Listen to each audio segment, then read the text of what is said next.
Good evening, everyone. Today we have a bucket of pliers, Plier-palooza 2020. These pliers were in my project bin, kind of individually, for finding them over the last couple of years, and I don't know, I just felt like, hey, if you're gonna do one plier, why not do all pliers? Anyway, so a few different styles. And honestly, I'm not going to use all of these very frequently, but it's just a little bit of a challenge. The right angle needle nose pliers are probably not going to use a ton, but you never know. On that one time you need them, they're exactly what you need because you need them. You can see that, they're tough, or they're rough. They're rough and tough, and really needing some maintenance. They were frozen open, which I don't know if that's a good or a bad thing, but really after just hitting it with a little stainless steel wire brush, they actually started to open up pretty quick. So that gave me hope for that set. And then the set I was most excited about was this set of Linemen Pliers. I didn't really know who made them. I didn't know what the shape was, because you could see that surface rusty stuff was crazy looking, but actually wasn't very deep at all, and didn't really hurt, except they were completely frozen. I couldn't open them. The blacksmith tool I will use quite a bit for nail remover. I work with a lot of reclaimed lumber, so something like that you can really get some leverage on. The two pair of duckbill pliers, the Craters and Boker made, probably won't use a lot. Again, they're very specialty, but I have them if I need them. Those Bokers actually for aviation, I think. And I also didn't know that they made pliers. I thought they just made knives. This Thomas & Betts crimping and cutting tool certainly won't use a lot, but it's a great tool and functions really well. On that occasion, I will put them up for when I need them. And you can already see that right angle needle nose is opening and closing really, really good. But also was the most damaged. You'll see that in the final product. And then there you go, the Linemen Pliers. I was really hoping to see a maker on that. As you can see, it says Klein & Sons, Chicago, USA. That was very exciting to see. If you know about Linemen Pliers, you know that Klein makes an amazing pair.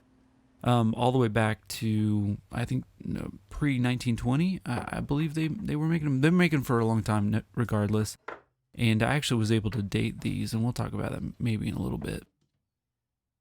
Throw everything in the Vapor-Rust after do a sort of an initial cleaning, and then start to kind of see, maker marks and what shape they're really in. And you can see the Klein pliers are actually really in amazing shape, almost brand new, which is really freaky.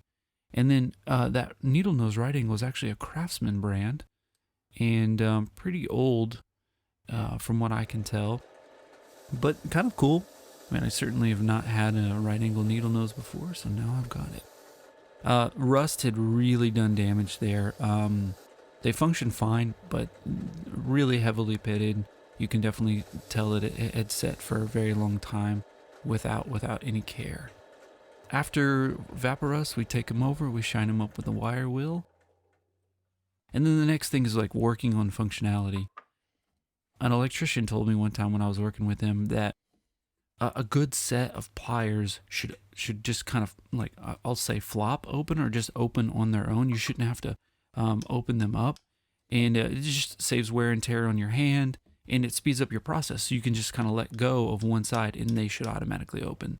So that's what I'm going for on all these pliers, is to work them enough to get all the rust and gunk out and oil them so they're nice and smooth. And you can see some of them are easier than others. The Klein were really rough shape. Cool thing about Klein is you can still buy handles for their pliers as replacements. And so these pliers dated back to 1961. And I don't know if they originally had the handles on them, but I wanted the handles. My dad has a set with the handles from after 1972. And they just feel really good. Those handles give a really nice grip, make them very comfortable. And there's a comparison shot of my current new Kleins that I've had for the last like 5 or 7 years, and then the old ones. I'm very excited to have a set for my workbench. And then we'll just give you a little demo. Here's what I plan to use. And there was a maker mark on that blacksmith tool. I couldn't remember what it was, like P&S Co, I believe. American made, solid little brand. They're heavy. And then the crimper is Thomas and Betts company. Again, it's a specialty tool that I don't see myself using a lot, but when you need it, you need it.